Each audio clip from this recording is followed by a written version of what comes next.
आप सुनते रहते होंगे लगातार न्यूज़ में, ईडी ने यहाँ छापा मारा, इसे सम्मान किया, उसे बुलाया।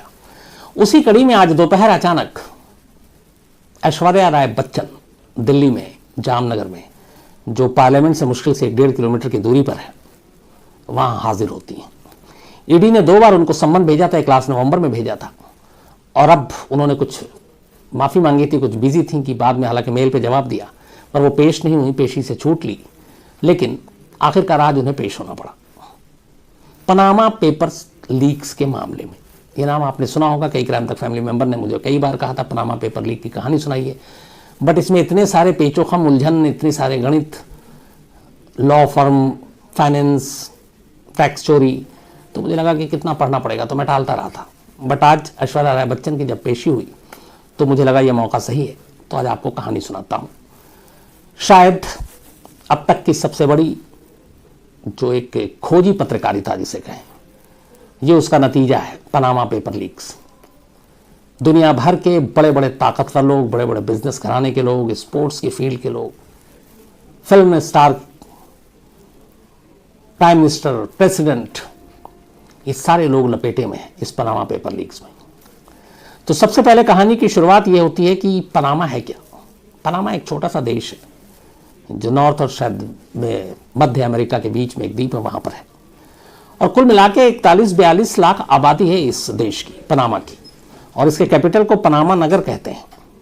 यहाँ पे जो करेंसी है वो करीब है तो वैसे उनका अपना, लेकिन डॉलर को ही ये यूज़ करते हैं, और पूरी तरीके से ये जो 40-42 लाख की आबादी है, ये इनकी इकोनॉमी ज़्यादातर जिन चीज़ों पे टिकी हुई उन्हीं में से एक पनामा पेपर लीक्स की कहानी बयान करती है। तो पनामा से ये कहानी शुरू होती है, पनामा के एक लॉ फर्म से ये कहानी शुरू होती है, और पनामा में पहले कैसे लीक हुआ, क्या हुआ और उसमें क्या कुछ है, उससे पहले आपको ये बताऊं कि करीब पनामा में एक लॉ फर्म कंपनी है जिसका नाम है मोज़ैक फोंसेका। अब ये लॉ फर्म कंपनी है वहां की।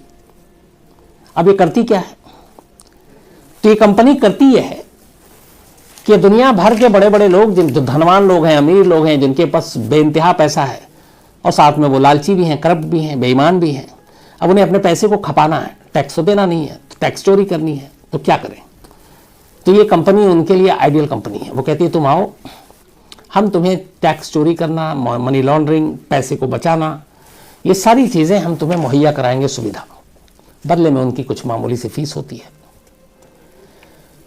42 देशों में, 42 कंट्री में इस कंपनी के ब्रांचेस हैं, 600 लोगों का कुल स्टाफ है, और इसने कई देशों में अपनी फ्रेंचाइजी दे रखी है, और कहते हैं कि टैक्स हेवन के तौर पर इसे जाना जाता है।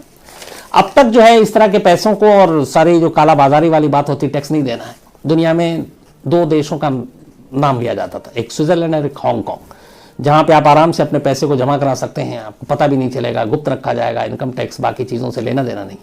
अब उसमें से अब पनामा का भी नंबर जुड़ गया है। तो ये पनामा की जो लॉ फर्म कंपनी है, असल में इसका बेसिक काम ये है कि ये दुनिया के रईसों को, दुनिया की दूसरी कंपनियों को एक तरह से शेल्टर देती है और फर्जी कंपनी इनको बेचती है। मतलब एक कंपनी जिसका वजूद ही नहीं है इस दुनिया में, और वो कंपनी खोल देगी। उस कंपनी के बाकायदा स्टाफ भी होंगे, बाकायदा लेटर हेड भी होगा। वो कंपनी सब कुछ, जैसे कोई भी एक कंपनी आप नाम उठाकर देख लीजिए, लेकिन ये सिर्फ कागजों पे होगा, हकीकत में नहीं। अब एक कंपनी, अगर सपोज मेरी एक कंपनी खुल जाए, मेरे अंडर में स्टाफ हो 100-200, और मैं किसी भी चीज़ का बिजनेस कर रहा हूँ, मान लीजिए साबुन ही बना रहा हूँ, तो खर्चा भी होगा, स्टाफ की सैलरी भी होगी, ड्राइवर की भी सैलरी होगी, सफाई कर्मचारियों की भी होगी, ऑफिस स्टाफ की भी होगी, तो ये सब तो देना पड़ेगा। अब उसके बाद कंपनी है तो फिर प्रॉफिट है, लॉस है।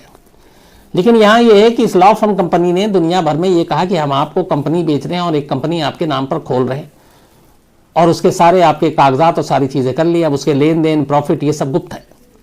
और सबसे बड़ी बात यह है कि उस कंपनी का कोई वजूद ही नहीं है, कागज़ पे कंपनी खुली है। अब आप दिखा रहे हैं कि ये $50,000 का या $1,00,000 की कंपनी है, और इसमें इतना खर्चा है, एम्प्लॉय की सैलरी है, तो आप तो अपने आप बच गए। जब इतना खर्चा दिखा रहे हैं तो टैक्स वैक्स है, लेकिन असल में तो कंपनी कोई है ही नहीं, वो तो कागज़ पे है। अब मेरे पास फालतू के पैसे हैं, मैंने एक कंपनी खरीद ली और मैंने दिखा दिया कि मेरा सालाना खर्चा है 10 लाख का है, स्टाफ, सैलरी, बाकी चीज़ें, लेकिन यहाँ तो कुछ दे ही नहीं रहा हूँ मैं, क्योंकि कंपनी हो तब तो दूँ, सैलरी किसको दूँ। लेकिन उस 10 लाख के खर्चे को दिखाकर मैं इनकम टैक्स और बाकी चीज़ों से तो बच गया। तो ये कंपनी ऐसी फर्जी कंपनियां बेचती थी, और इस फर्जी कंपनियों के कहते हैं कि करीब 2,15,000 एक फिगर है करीब, लेकिन 2.25 लाख मान के चलिए, करीब 2.25 लाख कंपनियां इस पनामा की लॉ फर्म कंपनी ने फर्जी पैदा कर दी। और ये 2.25 लाख कंपनियों से जुड़े हुए जो लोग थे, अब इसमें कोई गरीब तो होगा नहीं, गरीब की क्या औकात कि वो कोई कंपनी खोले, तो वो सारे तुर्रम खां, बड़े बड़े मठाधीश, बड़े बड़े रईस, 12-14 तो अलग अलग कंट्री के हेड हैं, सुपरस्टार फुटबॉलर हैं, सुपरस्टार सितारे हैं फिल्मों के, और इन सब 2.25 लाख कंपनियों के साथ जुड़े सिर्फ और सिर्फ अपने पैसे को छुपाने, टैक्स न देने के लिए। और यहीं से ये सारा काम इस पनामा कंपनी के जरिए करते थे। सब कुछ ठीक चल रहा था। अब ये जो कंपनी है ये एक्चुअली में 1977 में पनामा में बनी थी। फोनेस्का कंपनी की, ये जो मोसिक फोनेस्का कंपनी जो लॉ फर्म में बात कर रहा हूं, और इसके मालिक थे जुर्गेन मोसास और रोमन फोन्सेस्का। इन दोनों ने मिलकर इस कंपनी की बुनियाद रखी थी, और इसके करीब 600 पूरे स्टाफ पूरी दुनिया के 40 अलग अलग दफ्तरों में दुनिया भर के देशों में।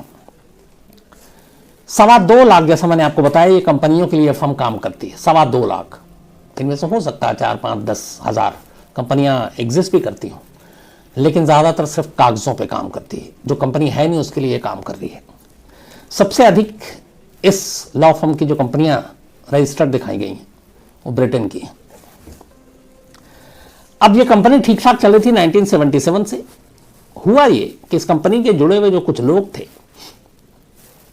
जो फर्जी कंपनियां जिन्होंने खुद बनवाई अपने पैसे बचाने के लिए, शायद उनमें से किसी का ईमान जागा या किसी अपने दोस्तों के साथ उन्होंने बातचीत की, और उस बातचीत के जरिए पता चला कि पनामा की ये लॉ फर्म कंपनियां बड़े बड़े दुनिया भर के ताकतवर लोगों को कैसे टैक्स चोरी और मनी लॉन्ड्रिंग का रास्ता दिखा रही है। जो कंपनियां हैं ही नहीं, एग्जिस्ट ही नहीं कर रही, वो सारी कंपनियां बनी हुई हैं। पूरे एक देश, 2 देश नहीं, दुनिया का शायद ही कोई ऐसा देश हो जिसके लोग इससे अछूते रहे हों। तो जब ये बात पता चली 2013 में, इस कंपनी के पेपर लीक होने शुरू हुए, जो 2.25 लाख कंपनियों का मैंने आपको जिक्र किया।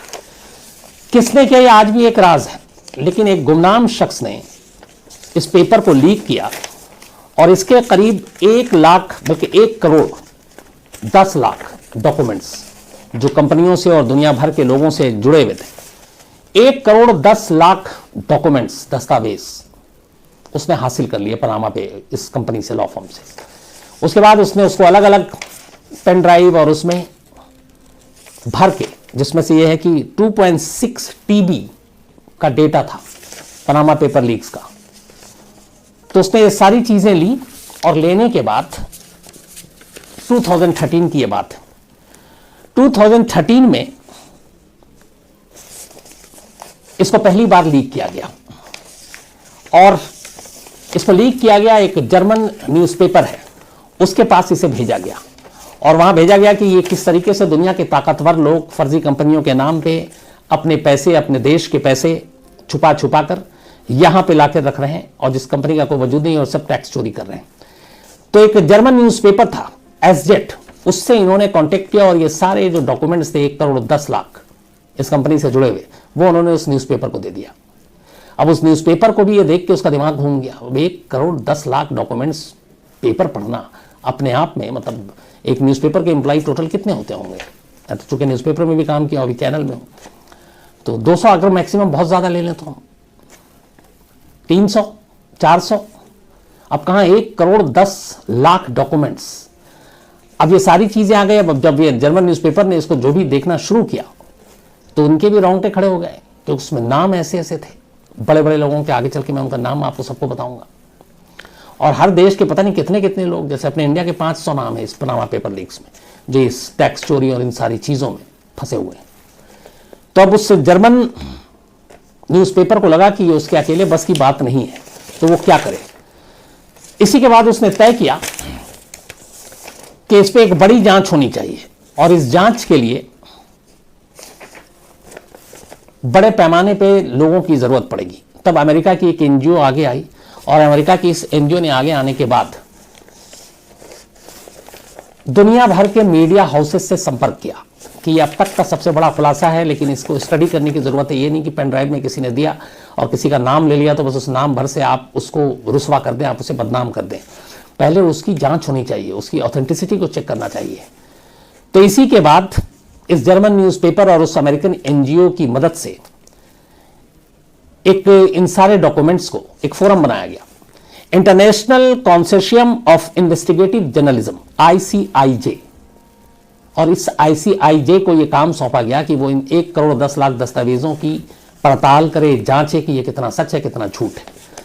ICIJ में 78 कंट्री, 78 देशों के 107 मीडिया हाउसेस को शामिल किया गया।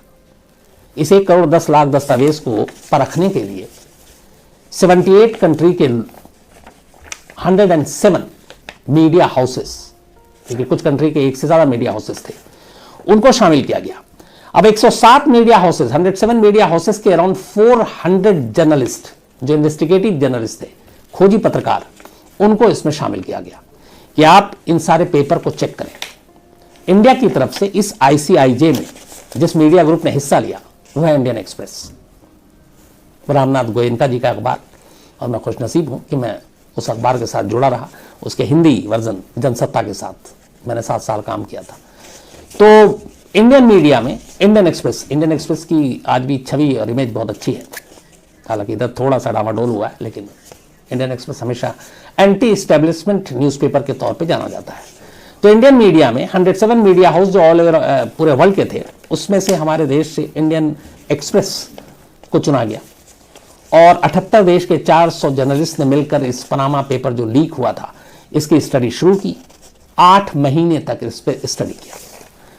8 महीने के बाद, 8 महीने जो स्टडी किया और जो पेपर लीक हुआ था, ये 1977 से लेकर 2015 तक, यानी 40 सालों का लेखा जोखा था। इसमें 2.25 लाख वर्ल्ड वाइड कंपनियों के, तो उन 2.25 लाख कंपनियां 1977 से लेकर 2015, 40 सालों का हिसाब किताब 8 महीने में 1 करोड़ 10 लाख डॉक्यूमेंट्स, इन 400 जर्नलिस्ट ने उसको परखा, उस पर जांच की। जहां जहां उन्हें लगा कुछ कंफ्यूजन है उन्होंने फिर चेक किया, और ये सब कुछ चेक करने के बाद आखिरकार ये पेपर मीडिया में धीरे धीरे अब लीक होना शुरू हुआ। जर्मन न्यूज़पेपर में जब ये आया था पेन ड्राइव और ये, तब थोड़े बहुत चीजें आई, लेकिन जब ये ICIJ के 400 जर्नलिस्ट ने इसकी पूरी परख कर ली, जांच कर ली, इन्वेस्टिगेट कर लिया, तब इसके बाद यह मीडिया में छन छन कर रिपोर्ट आनी शुरू हुई, जिसको हम पनामा पेपर लीक्स कहते हैं। और ये क्यों वर्ल्ड वाइड सुर्खियों में रही, उसकी वजह यह है कि इसमें एक से एक बड़े नाम थे। करीब 12 तो राष्ट्र अध्यक्ष थे, मतलब अपने अपने देश के हेड, 12 नाम ऐसे थे। पाकिस्तान के तब प्रधानमंत्री नवाज शरीफ, आपको याद होगा, नवाज शरीफ और उनकी बेटी का नाम भी पनामा पेपर लीक्स में आया। इसके बाद मामला सुप्रीम कोर्ट में गया। सुप्रीम कोर्ट के कहने के बाद और पनामा पेपर लीक ने नवाज शरीफ की कुर्सी छीन ली, उन्हें इस्तीफा देना पड़ा। तो आप इसका असर देखिए। इस लिस्ट में रूस के प्रेसिडेंट पुतिन, हालांकि उनका डायरेक्ट नाम नहीं है, लेकिन उनके करीबी का एक नाम है, और जिस जगह पे उस करीबी ने जो रिजॉर्ट और बाकी चीजें हैं, पुतिन की एक बेटी की शादी उसी रिजॉर्ट में हुई थी। तो पुतिन का नाम भी पनामा लीक से जुड़ा कि वो भी अपने जानकारों के जरिए, कई लोग डायरेक्ट कुछ नहीं करते हैं, अपने दाएं बाएं के लोगों से करवाते हैं, तो पुतिन पे यही उंगली उठी कि उन्होंने अपने डायरेक्ट जानने वालों के जरिए टैक्स चोरी का काम किया है। रूस की जो दौलत थी लोगों की, उसको इनकम टैक्स और बाकी चीजों से बचने के लिए सफेद को काला करने का काम किया है। रूस के अलावा अब देखिए ताकतवर देशों में चीन के राष्ट्रपति जिनपिंग, इनका नाम आया। मिस्र के एक्स प्रेसिडेंट हुस्नी मुबारक का नाम आया।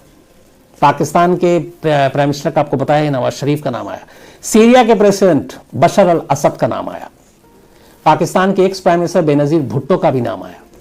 दुनिया भर के 12 राष्ट्र अध्यक्ष समेत 140 देशों के ताकतवर नेताओं के नाम इस लिस्ट में शामिल हैं। 140 powerful politician across the world, उनके नाम इस पेपर लीक में है कि इन्होंने कैसे व्हाइट एंड ब्लैक किया, कैसे इन्होंने टैक्स की चोरी की। भारत के 500 नाम हैं लोगों के इस लिस्ट में, टोटल। सबसे पहले आपको इंडिया के बारे में ही बताता हूं ना, कौन कौन। अमिताभ बच्चन,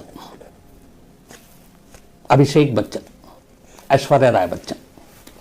उसी सिलसिले में आज ऐश्वर्या राय बच्चन की पेशी हुई, क्योंकि पनामा पेपर लीक के हिसाब से उन्होंने एक कंपनी बनाई, उसकी वो डायरेक्टर थी, फिर अचानक वो डायरेक्टर से हट गई और शेयर होल्डर बन गई, और फिर अचानक कंपनी बंद हो गई। और इस कंपनी की शुरुआत 40 या 50 हज़ार डॉलर से हुई। तो उनसे यही सवाल जवाब किया जाना था कि ये सब क्यों है, अच्छा ये क्यों हो रहा है, ईडी कर रही है। जब पनामा पेपर लीक का मामला आया तो फिर ये सुप्रीम कोर्ट में गया, 500 जब नाम आया तो यहाँ भी हंगामा मच गया, कहा गया इन सब की जांच होनी चाहिए। इस पर सुप्रीम कोर्ट ने ऑर्डर दिया सेंट्रल गवर्नमेंट को कि आप एक कमेटी बनाइए अलग अलग एजेंसियों को लेकर, और इसकी पूरी जांच करने के बाद पार्लियामेंट में और कोर्ट में ये रिपोर्ट दीजिए कि ये जो नाम आए हैं 500 हिंदुस्तानियों के, ये कितने गुनहगार हैं, और अगर सही होता है, सही पाया जाता है, तो फिर इनके खिलाफ एक्शन लिया जाएगा, इन्हें सजा दी जाएगी। तो इनमें अमिताभ बच्चन का नाम, अभिषेक बच्चन का नाम, इन दोनों की अभी तक पेशी नहीं हुई है, लेकिन पहली शुरुआत आज हुई।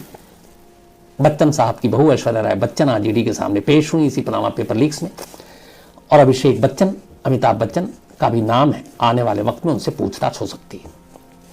डीएलएफ दिल्ली में एक बड़ा नाम है, उनके मालिक केपी सिंह, कृष्णपाल सिंह, कुशलपाल सिंह सॉरी, और उनके फैमिली के 9 मेंबर्स के नाम है पनामा पेपर लीक में। ये डीएलएफ बहुत सारे मॉल और ये सारी सोसाइटी बस्तियां सब इन्होंने बसाई हैं, बहुत बड़े बिग गन हैं।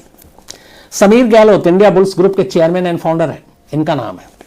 विनोद अडानी, दो ही अपने इस वक्त देश में सबसे रईस आदमी है, एक मुकेश अंबानी और एक गौतम अडानी। गौतम अडानी के बड़े भाई हैं विनोद अडानी, इनका भी नाम है पेपर लीक में। शिशिर के बजोरिया, इसके बजोरिया ग्रुप के प्रमोटर हैं और पश्चिम बंगाल के पॉलिटिशियन भी हैं, इनका भी नाम है। अनुराग केजरीवाल, ये लोक सत्ता पार्टी के दिल्ली इकाई के हेड है, इनका भी नाम है। ओंकार कंवर अपोलो ग्रुप के चेयरमैन है, इनका भी नाम है। अनिल वासुदेव सालगांवकर गोवा में मौजूद माइनिंग बिजनेसमैन और एक्स एमएलए हैं, इनका भी नाम है। मोहनलाल लोहिया, ये इंडो रामा होल्डिंग्स लिमिटेड के चेयरमैन हैं, इनका भी नाम है। लेट इंदिरा सिवासिलम, ये एक और ग्रुप की चेयरमैन है, और इनकी पत्नी और इनकी जो बेटी है उनका भी नाम है। हरीश साल्वे, नाम सुना होगा आपने, अपने यूएन में सिर्फ 1 रुपया लेकर इन्होंने जाकर कुलदीप जाधव, बल्कि आईसीजे में, इंटरनेशनल कोर्ट ऑफ जस्टिस में इन्होंने पैरवी की थी कुलदीप जाधव के लिए, और भारत सरकार से सिर्फ 1 रुपया लिया था टोकन मनी। सुषमा स्वराज जी तब विदेश मंत्री, फॉरेन मिनिस्टर थी। धुआंधार बेहतरीन वकील हैं हरीश साल्वे साहब, पूर्व सॉलिसिटर जनरल ऑफ इंडिया है ये। हरीश साल्वे साहब का भी नाम है इस पनामा पेपर लीक में, पैसे की हेरफेर के लिए। तबस्सुम और अब्दुल रशीद मीर फाउंडेशन एंड ये सीईओ हैं कॉटेज इंडस्ट्रीज एक्सपोजिशन के, इनका भी नाम है। Javeri Poonawalla, head managing committee royal western India turf club, इनका भी नाम है, और इनके भाई का भी नाम है। राजेंद्र पटेल, ये दावनगिरी मेडिकल और इंजीनियरिंग कॉलेज है इनके, कर्नाटक के, और हेलीकॉप्टर मिनिस्टर शामिल शिव शंकरपा के दामाद हैं। जहांगीर सोली सोराब जी, बॉम्बे हॉस्पिटल में इनका ये कंसल्टेंट फिजिशियन है, और पूर्व अटॉर्नी जनरल सोली सोराब जी के बेटे हैं ये, जहांगीर सोली सोराब जी, तो बाप बेटे दोनों का नाम है। इकबाल मिर्ची, डी कंपनी का पुराना शूटर, अंडरवर्ल्ड डॉन, हालांकि अब वो मर चुका है, नहीं है, इकबाल मिर्ची का भी नाम है। अब ये तो हो गए अपने देश के, 500 लोग हैं कुल, ये तो आपको कुछ नाम बताए। तो ऐश्वर्या राय इसलिए पहुंची कि बच्चन परिवार में 3 लोगों के नाम है, अमिताभ बच्चन, अभिषेक बच्चन और ऐश्वर्या राय बच्चन। और आज ऐश्वर्या राय बच्चन से पूछताछ हुई है कि पनामा पेपर लीक में जो इल्जाम आप पे लगे वो कितना सच है। अब पूरे वर्ल्ड पे आते हैं, जिसने तहलका मचाया था इस पनामा पेपर लीक ने, राष्ट्र अध्यक्ष दुनिया के जिनके नाम आए। मॉरिसियो माक्री, अर्जेंटीना के प्रेसिडेंट हैं ये, पनामा पेपर लीक में इनका भी नाम है, दाल काला है कुछ इनके लिए भी, कि ये भी इन्होंने पैसे वैसे का बचाने के लिए ये सारी चीजें की। पुतिन का नाम तो आपको बताया ही मैंने, हालांकि इनके ऊपर है कि इनके करीबी हैं सर्गोई रोल्दुग्नी, उनके नाम पे ही ये सारा खेल इन्होंने किया। सिगमुंदुर दावियो गुनलॉक्सन, ये आइसलैंड के प्रधानमंत्री, इनको लेके इस्तीफे की भी बहुत जबरदस्त बात चली थी तब। किंग सलमान, सऊदी अरब के किंग, इनका भी नाम।